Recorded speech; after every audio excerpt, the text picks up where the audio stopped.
what a pass. What a pass. Maybe the best I've seen all year.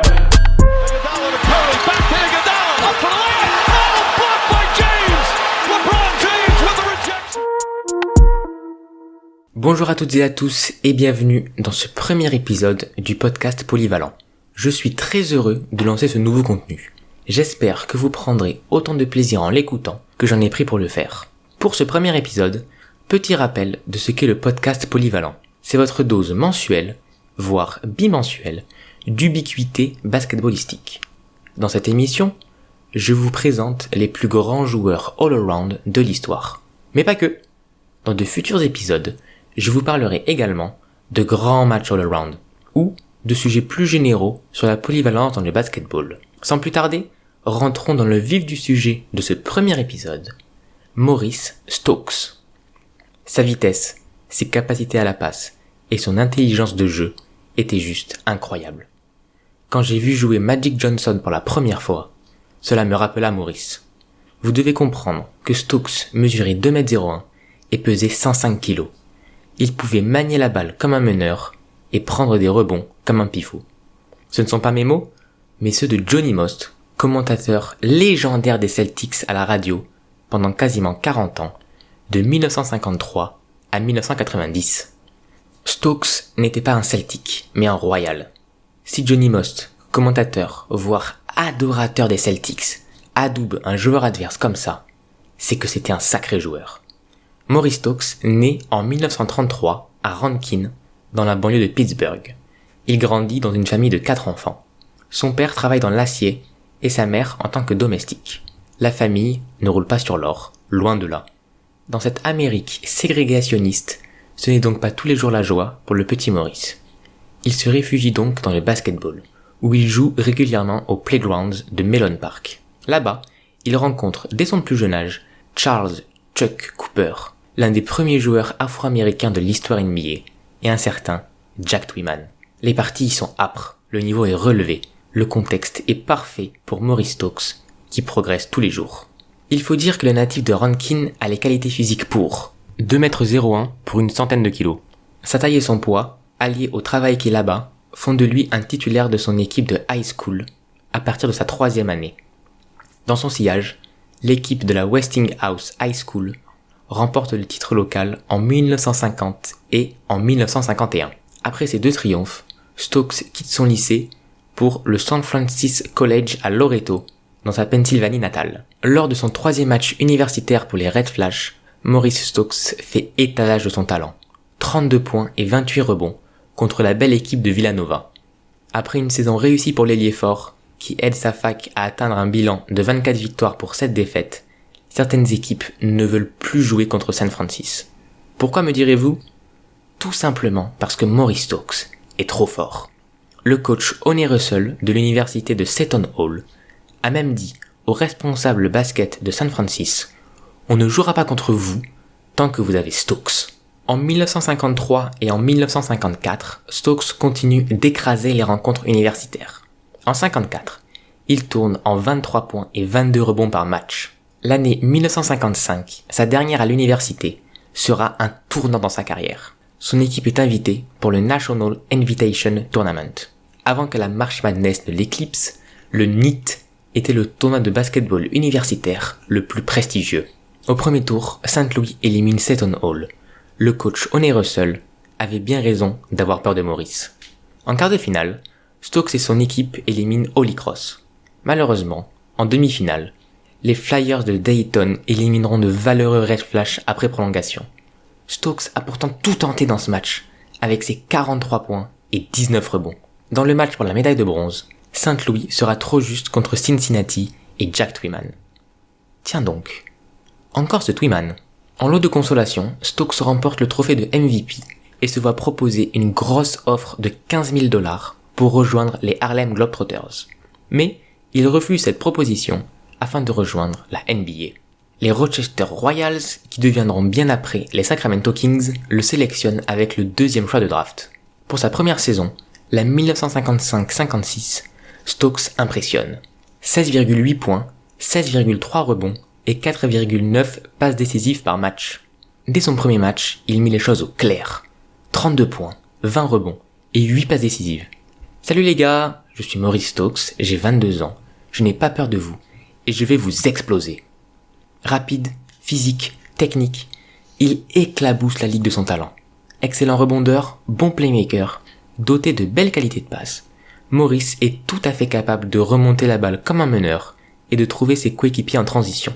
Au scoring, même si ses choix de tir sont discutables, l'ailier fort est dominant grâce à son beau toucher près du cercle et un jump shot correct pour l'époque.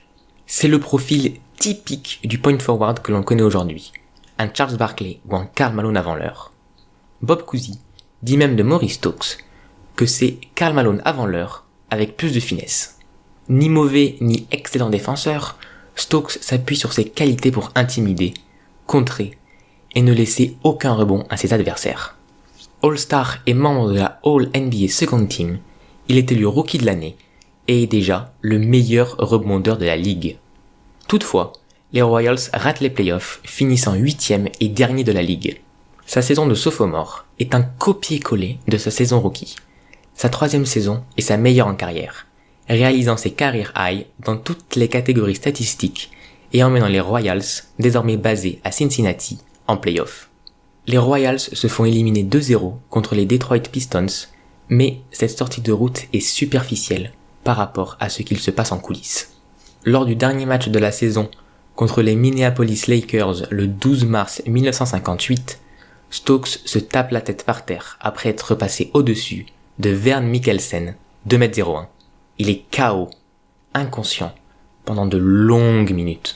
Mais la NBA des années 50 est un autre monde, à des années-lumière de la NBA d'aujourd'hui. Stokes respire des sels ammoniacaux, vieille technique utilisée pour réanimer les personnes perdant connaissance. À peine remis, il revient sur le terrain et finit le match. À la fin de celui-ci, Maurice rentre chez lui, presque comme si de rien n'était. Pourtant, dans son corps, le mal prend petit à petit le pouvoir. 3 jours plus tard, les Cincinnati Royals et Stokes jouent leur premier match de play-off contre les Detroit Pistons. Dans l'avion du retour, le natif de Rankin ressent le mal qui le ronge depuis plusieurs jours. Il est nauséeux, il vomit, il transpire énormément. Il dit à un de ses coéquipiers « J'ai l'impression que je vais mourir ». À leur arrivée à Cincinnati, il est emmené à l'hôpital de Covington. Il tombe dans le coma.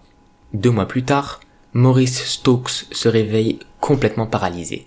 Il ne peut plus marcher, il ne peut plus parler. Il a alors 24 ans. Le choc à la tête contre les Lakers était une grosse commotion cérébrale. Sans repos et continuant à prendre des chocs, Stokes a vu sa commotion évoluer en encéphalopathie traumatique chronique.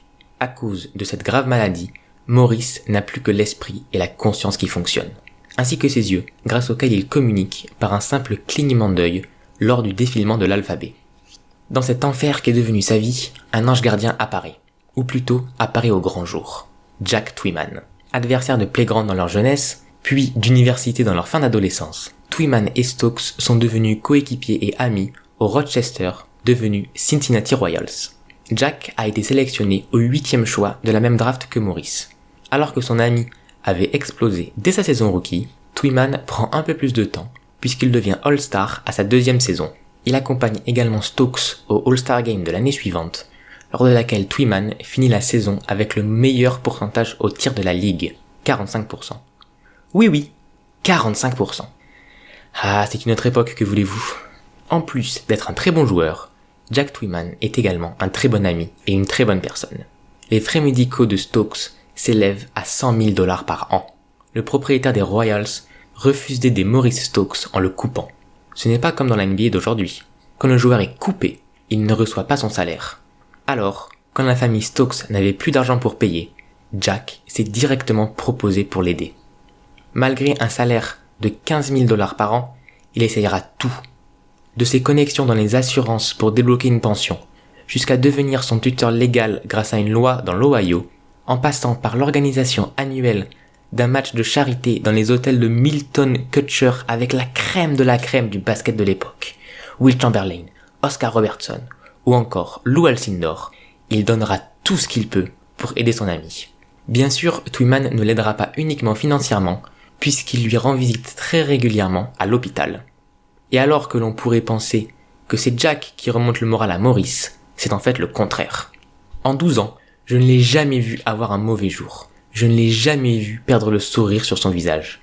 Le voir ainsi, sans jamais se plaindre. Je suis toujours resté admiratif. À mes yeux, il allait si mal que lorsque j'avais passé une mauvaise journée, j'allais voir Maurice égoïstement pour dire « il faut que je me regonfle ». Et ça ne manquait pas. Il me regonflait à bloc. Tout le temps. Malheureusement, cette belle histoire prend fin le 6 avril 1970, quand Maurice Stokes s'éteint des suites d'une crise cardiaque survenue 7 jours plus tôt. Il avait 36 ans. Jack Twyman, intronisé au Hall of Fame en 1983, proposera tous les ans de rajouter le nom de son ami au panthéon du basket. Après de longues années de persistance, Maurice Stokes est intronisé au Naismith Memorial Basketball Hall of Fame en 2004, par Jack Twyman bien évidemment. Et c'est plus que mérité pour ce pionnier du jeu, pour le premier joueur all-around de l'histoire NBA. J'espère que cette histoire vous a plu. Retrouvez le podcast Polyvalent sur Spotify, Apple Podcast, Podcast Addict, encore et bien d'autres plateformes. Si vous voulez nous soutenir, c'est très simple. Parlez-en autour de vous, partagez le podcast sur vos réseaux sociaux et laissez-nous une bonne note et un commentaire positif sur iTunes/Apple Podcast. Tout ça nous aidera énormément à développer notre podcast. Vous pouvez également nous suivre sur tous nos réseaux sociaux, allaround-nba, sur Twitter, Facebook et Instagram, ou sur notre site allaround-nba.com. Merci d'avance à celles et ceux qui le feront. Il est temps de clore ce premier épisode. C'était Greg sur All Around NBA. À bientôt!